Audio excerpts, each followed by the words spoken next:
नंदिता ने सपने में भी नहीं सोचा था कि जिस छोटे भाई को पढ़ा लिखा कर उसने अफसर की कुर्सी तक पहुंचाया है, एक अच्छे परिवार में शादी करवाकर जिसकी गृहस्थी बसाई है, वही भाई उसके साथ ऐसा बर्ताव करेगा।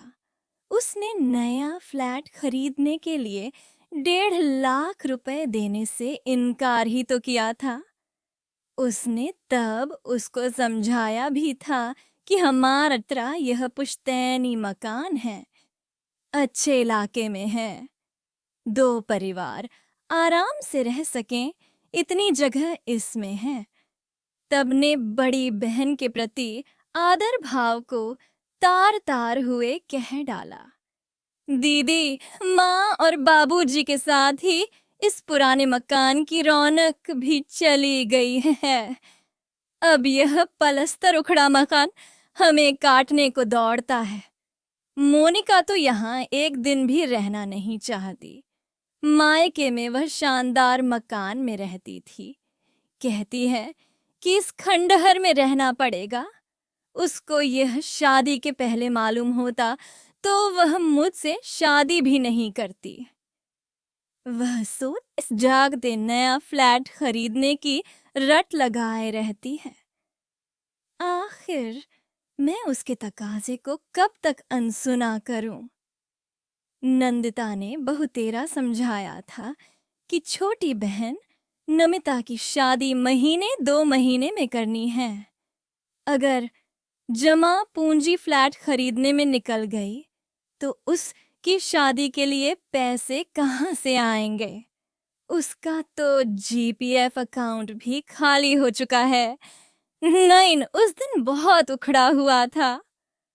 आव, देखा ना? ताव बोल पड़ा, ये आपकी चिंता है दीदी। मैं इस पछड़े में नहीं पड़ना चाहता। नमिता की शादी करना आपकी जिम्मेदारी है। उसको आप कैसे निभाएंगे, आप जाने। नंदिता आश्चर्य से छोटे भाई का मुंह देखने लगी। नवीन इस तरह की बातें कहेगा, उसने तो सपने में भी नहीं सोचा था। वह भी बिफर उठी थी।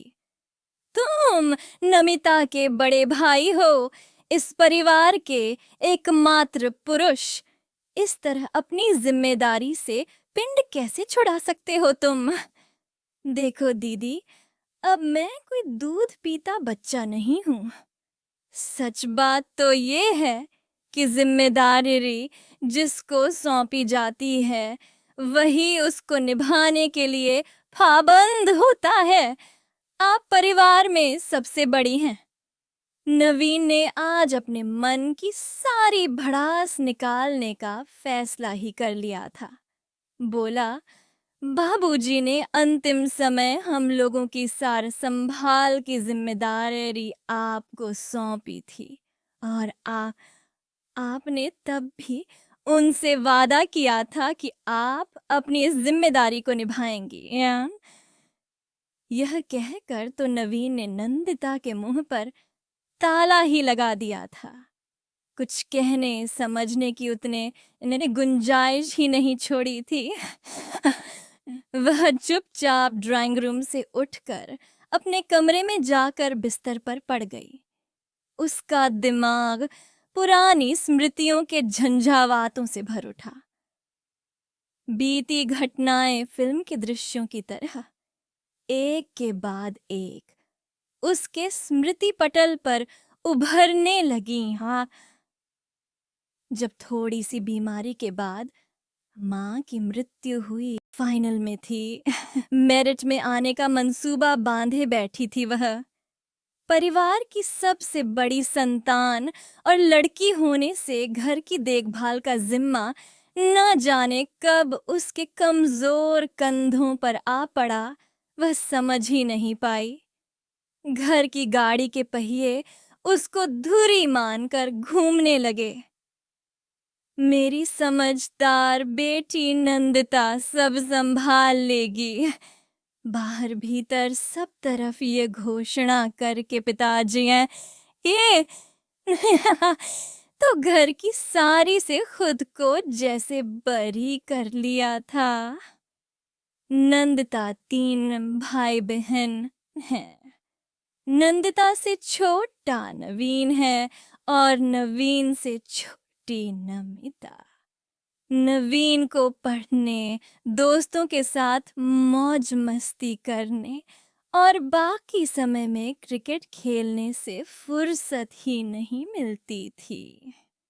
नमिता तो परिवार की लाडली होने का पूरा पूरा फायदा उठाती रही।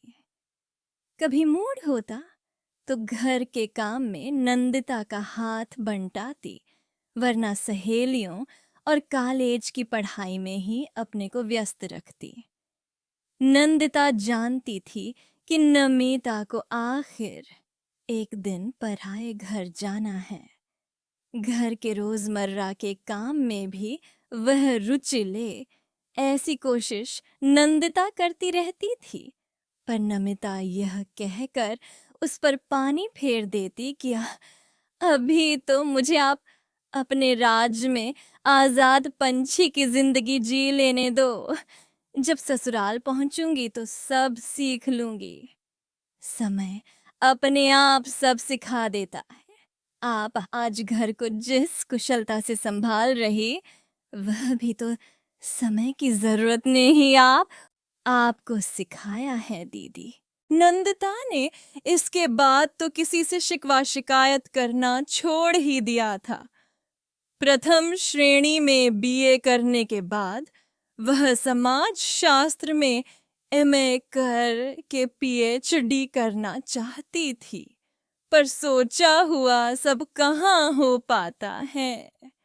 पिताजी ने घर की जिम्मेदारियों का वास्ता देकर बीए करने के बाद उसको घर बैठा लिया था।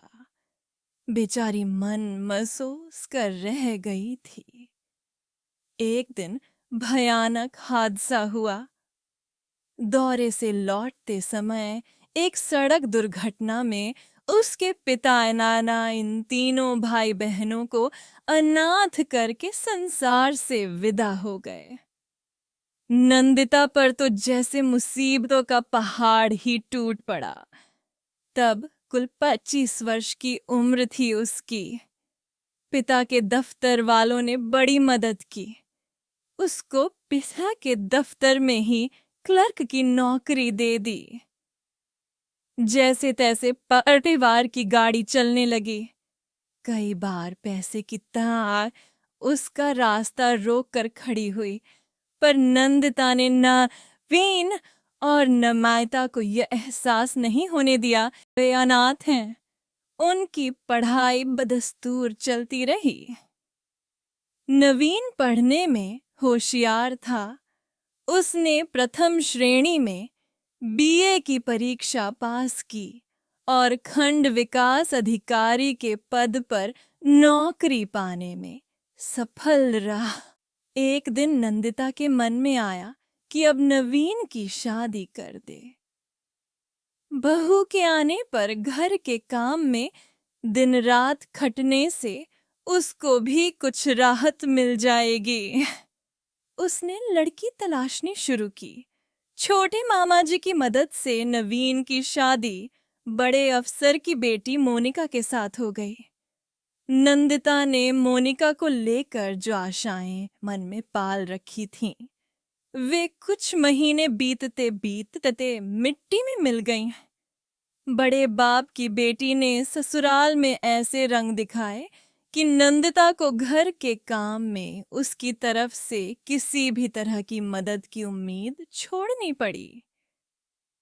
नंदिता को हालांकि सकारात्मक उत्तर की जरा भी आस नहीं थी, फिर भी हिम्मत बटोर कर एक दिन उसने मोनिका से कह डाला, मोनिका, मुझे भी 10 बजे दफ्तर जाना पड़ता है। मैं चाहती हूँ कि रोटियां तुम सेंक लिया करो। किचन का बाकी काम तो मैं निपटा ही लूंगी। तुमसे इतनी मदद मिलने पर दफ्तर जाने के लिए मैं अपनी तैयारी भी सहूलियत से कर सकूंगी। नहीं दीदी, मोनिका ने रुखा सा जवाब दिया। यह मुझसे नहीं होगा। मैं तो सोकर 9 बजे उठती हूँ। नवीन के भी बहुत सारे काम मुझे करने पड़ते हैं।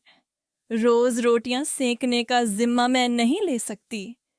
वैसे भी किचन के गोरख धंधे में मेरी कोई दिलचस्पी नहीं है। हमारे यहाँ तो नौकर ही ये सब करते थे। मुझे तो आप बखरा ही दीजिए। इसके बाद तो नंदिता ने घर के कामकाज को लेकर चुप्पी ही साध ली।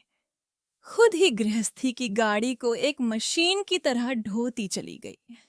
परिवार के बाकी सदस्य तो सब देखकर भी अनजान बन बैठे।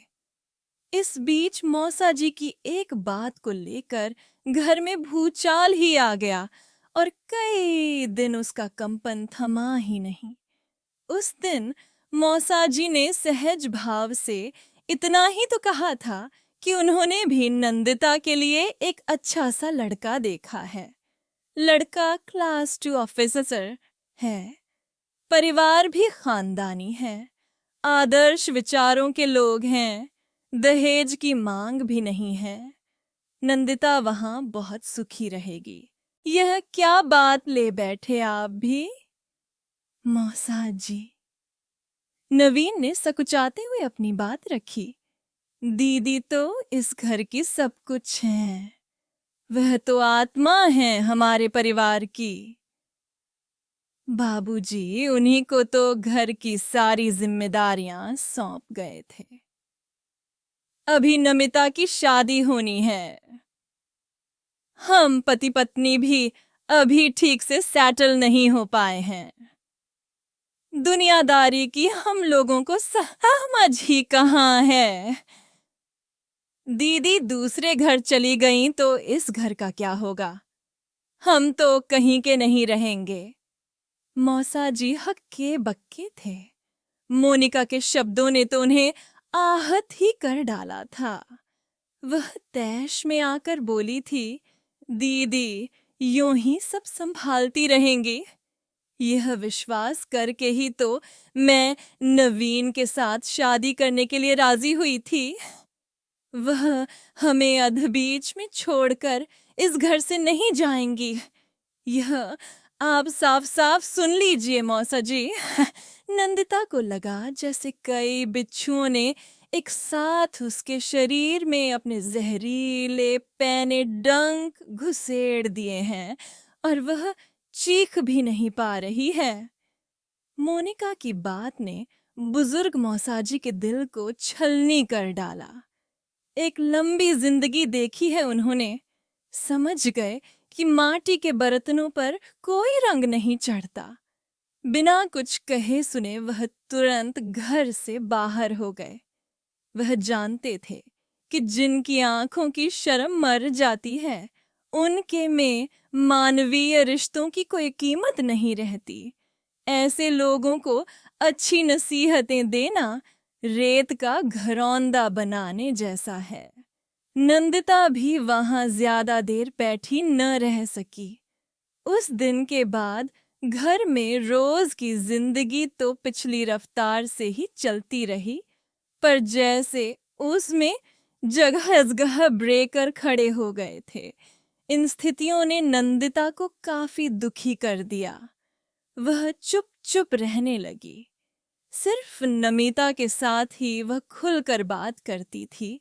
नवीन और मोनिका के साथ उसके संवाद का दायरा काफी सिकुड़ता चला गया था। ज्यादातर वह अपने कमरे में कैदी सी पड़ी रहने लगी थी। कोई कुछ पूछता तो हाँ या अन में जवाब देकर चुप हो जाती थी। जब अकेली होती तो खुद से पछने लगती कि उसके स्नेह, परिश्रम और त्याग का उसको क्या यही प्रतिफल मिलना चाहिए था? नवीन और मोनिका की निष्ठुरता से जूझते हुए भी नंदिता छोटी बहन के लिए अपनी जिम्मेदारी के बारे में बराबर सचेत रही।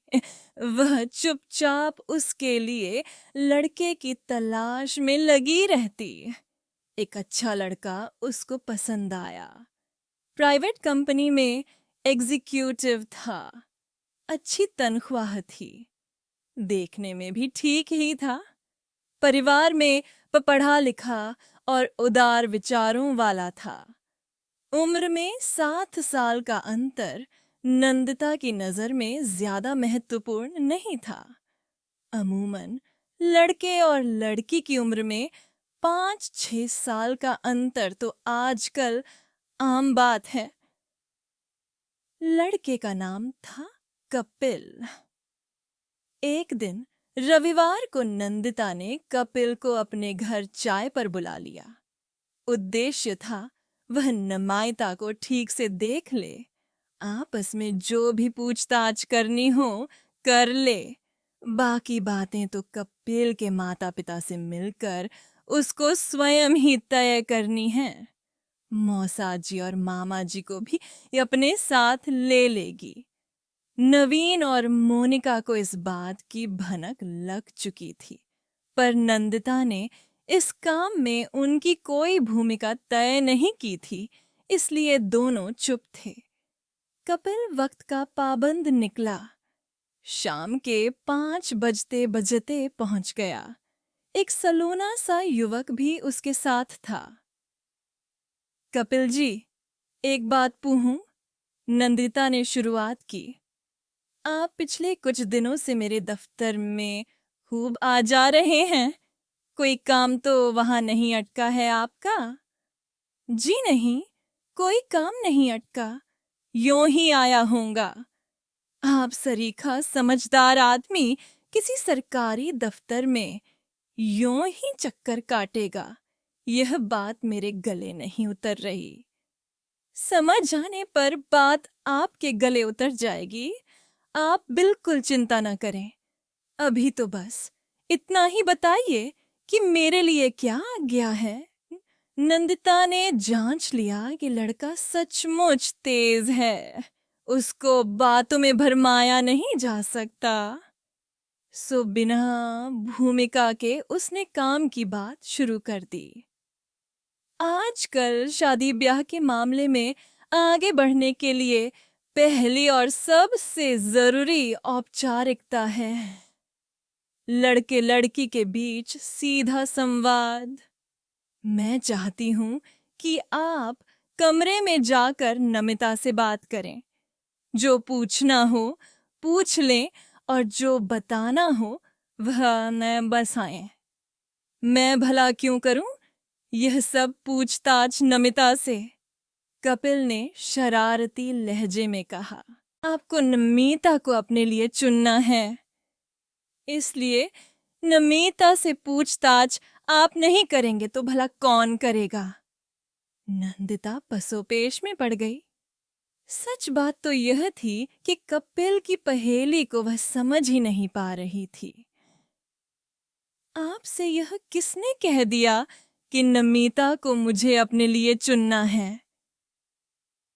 कपिल जी, आपको आज ये हो क्या गया है?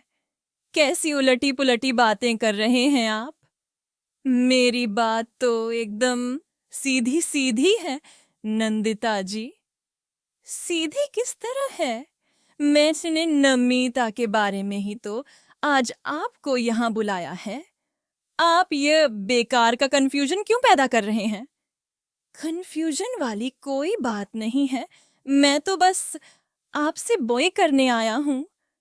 मतलब यही कि मुझे तो जिंदगी में इन्हें हक का चुनाव करना था, सो आज फैसले कर लिया है। किसका? नंदिता जी का, नमिता जी की बड़ी बहन का। नंदिता को लगा जैसे वह आसमान से गिर पड़ी है।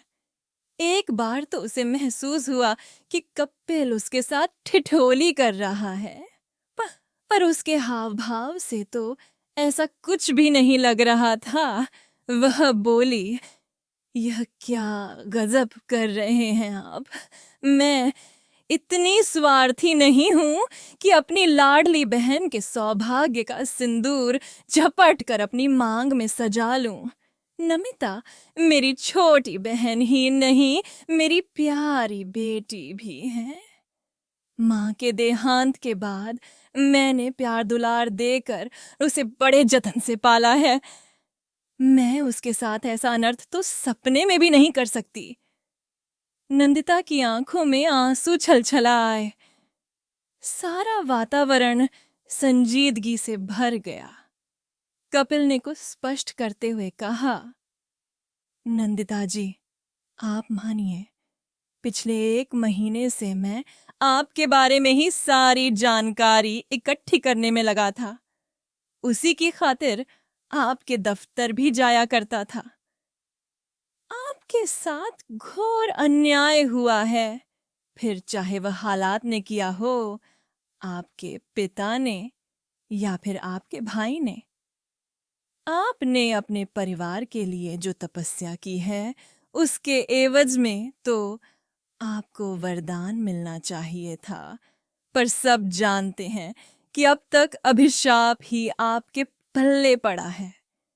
क्या अपनी गृहस्थी बसाने का आपका कोई सपना नहीं है? सच सच बताइए, नंदिता ने संयत होते हुए कहा। वह सब तो ठीक है, पर नमिता के सौभाग्य को अपने सपने पर कुर्बान करने के लिए मैं न तो कल तैयार थी और न आज तैयार हूं। उसे मैं जिंदगी भर कुछ न कुछ देती ही रहना चाहती हूँ।